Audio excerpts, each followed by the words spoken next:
Bakit hindi na madalas nakikita ang umiikot na vent sa bubong? Nakakita ka na ba nito? Yung parang malaking korona na metal sa bubong na umiikot? Noon, karaniwan itong makita sa mga bahay, pabrika at poultry house. Pero ngayon, bihira mo na itong mapansin. Bakit kaya? Para saan nga ba ito? Bakit nalalaos na ang dating bida ng mga bubong? Tanghali, mainit ang panahon. Kapag umakyat ka sa attic o sa palapag na malapit sa kisame, mapapansin mong mas mainit paminsan doon kaysa sa labas. Bakit? Habang bilad sa araw ang bubong sa maghapon, unti-unting naiipon ang init sa ilalim nito at kumakalat sa loob ng bahay. Kaya kahit nasa loob ka at nakasilong sa araw, ramdam mo pa rin ang init na nagmumula sa itaas. Sa init nito, dito mo mararanasan na maging parang pagkain sa oven. Dahil dito, noon pa man ay naghahanap na ng paraan ng mga tao para mailabas ang nakakulong na init na yon. At isa sa pinakasimpleng solusyon na ginamit sa maraming gusali sa iba't ibang bahagi ng mundo ay ang umiikot na metal na madalas mong makita sa ibabaw ng bubong. Tinatawag itong turbine ventilator o mas kilala ng marami bilang whirlybird.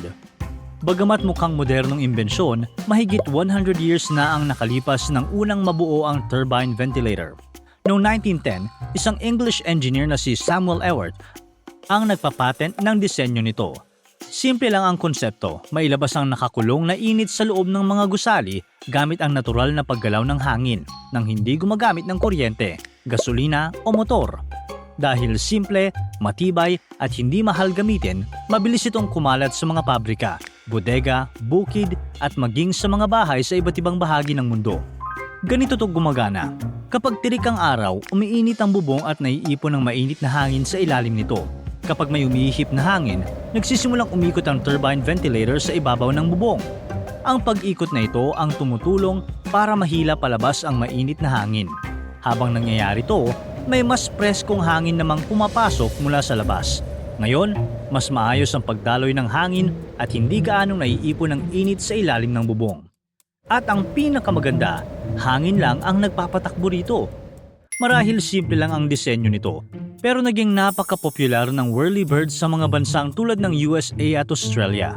Sa loob ng maraming dekada, isa ito sa mga pinakakaraniwang makikita sa bubong ng mga bahay, lalo na ng mga may attic o malalaking espasyo sa ilalim ng bubong.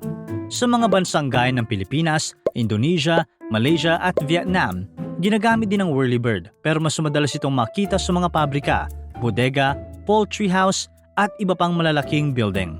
May gumagamit din ito sa mga bahay pero hindi common. Kadalasan kasing walang attic ang mga bahay sa mga bansang ito. Madalas din silang may malalaking bintana at matataas na kisame, kaya mas madaling nakakalabas at nakakapasok ang hangin kahit walang whirlybird. Sa loob ng 10 dekada, malaking tulong ang whirlybird sa maraming bahay at buildings. Bukod kasi sa pagpapalabas ng init, nakatutulong din itong mabawasan ang moisture na maaaring magdulot ng amag na unti-unting makakasira sa ilang parte ng bubong. Isa pa sa pinakamagandang advantage nito, hindi ito gumagamit ng kuryente, kaya tuloy-tuloy pa rin itong gagana kahit pa mag-brownout. Maaari rin itong mabawasan ang paggamit ng electric fan o aircon dahil nailalabas nito ang init bago pa ito kumalat sa loob ng gusali. Pero syempre, depende pa rin ito sa laki ng bahay, panahon at kung gaano kainit ang lugar. Kaya bukod sa pagpapalamig, maaari rin itong makatulong sa pagtitipid sa kuryente. Simple man ang disenyo, isa ito sa pinakamatagal at pinakasimpleng paraan ng ventilasyon na ginagamit pa rin hanggang ngayon. Ang kaso nga lang, unti-unti na itong nalalaos at sa ilang lugar, ang dating sikat na whirlybird tuluyan nang nawala sa maraming bubong. Pero kung napaka-epektibo at naging ganoon ito kasikat, bakit bihira na natin itong makita ngayon? Napatunayan na ng whirlybird na epektibo ito sa paglabas ng init at moisture mula sa ilalim ng bubong. Mura rin ikabit at walang konsumo sa kuryente. Pero habang lumilipas ang panahon, mas nagiging limitado na rin ito. Ika nga, luma na rin ang design. Isa sa pinakamalaking kahinaan ng whirlybird, umaasa ito sa hangin para makuha ang pinakamagandang performance. Kaya kapag mahina o halos walang hangin, mas kaunti din ang init at moisture na nailalabas nito. Ang ending, mas matagal mawala ang init. Kaya ngayon, may mga mas modernong ventilation system na, katulad ng mga solar-powered roof vent. Dahil solar, gumagamit ito ng energy mula sa araw para magpaandar ng exhaust fan. Kaya hindi ito gaanong umaasa sa lakas ng hangin para gumana. Meron ding mga hybrid system na maaaring gumamit ng solar power o kuryente kapag kinakailangan. kaya mas tuloy-tuloy nilang nailalabas ang init at moisture kahit sa mga araw na halos walang ihip ng hangin. Habang lumilipas din ang panahon, nagbago ang disenyo ng mga bahay at bubong. Isa rin ito sa mga dahilan kung bakit unti-unting nalalaos ang whirlybird. Mas naging uso ang mga ventilation system tulad ng ridge vent na karaniwang mukhang mahabang takip sa pinakatuktok ng bubong. Sa ilalim nito ay may mga opening kung saan kusang nakakalabas ang mainit na hangin na naiipon sa attic o ilalim ng bubong. Kasabay nito ang soffit vent na inilalagay sa ilalim ng nakausiling parte ng bubong. Dito naman pumapasok ang mas malamig na hangin mula sa labas, habang pumapasok ang malamig na hangin at umaakyat ang mainit na hangin papunta sa ridge vent. Nagkakaroon ng tuloy-tuloy na ventilasyon nang hindi na kailangang gumamit ng kuryente o umiikot ng mga bagay.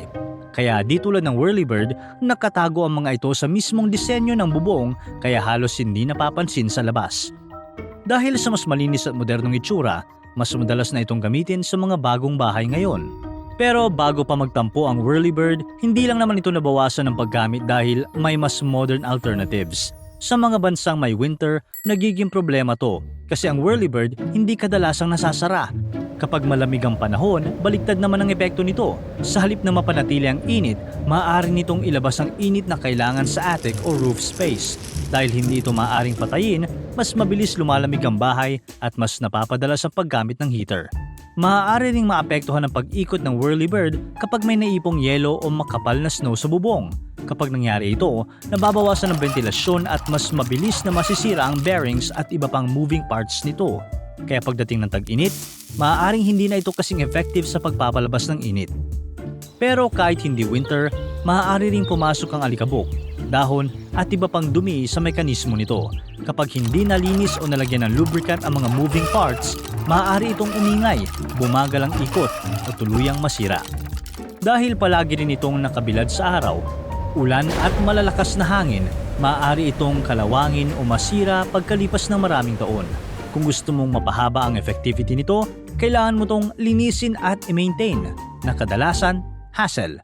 At bagamat epektibo ito sa pagpapalabas ng init, kadalasan kailangan ng mas maraming whirlybird para maayos na ma-ventilate ang malalaking bahay.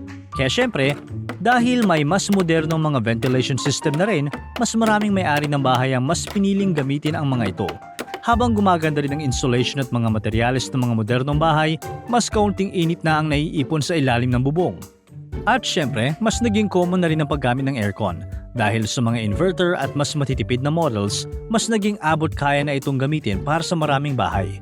Kaya ngayon, maraming building na ang hindi na gaanong umaasa sa mga natural na ventilation system tulad ng whirlybird. Maaaring hindi na ito kasing popular tulad noon at maaaring napalitan na ng mas modernong mga sistema. Pero sa loob ng maraming dekada, napatunayan ng whirlybird na hindi kailangang gumamit ng kuryente, motor o komplikadong teknolohiya para lutasin ang problema. Para tuloy-tuloy ang saya at kwentuhan, huwag kalimutan mag-subscribe sa Bubbly YouTube channel at pindutin ang notification bell.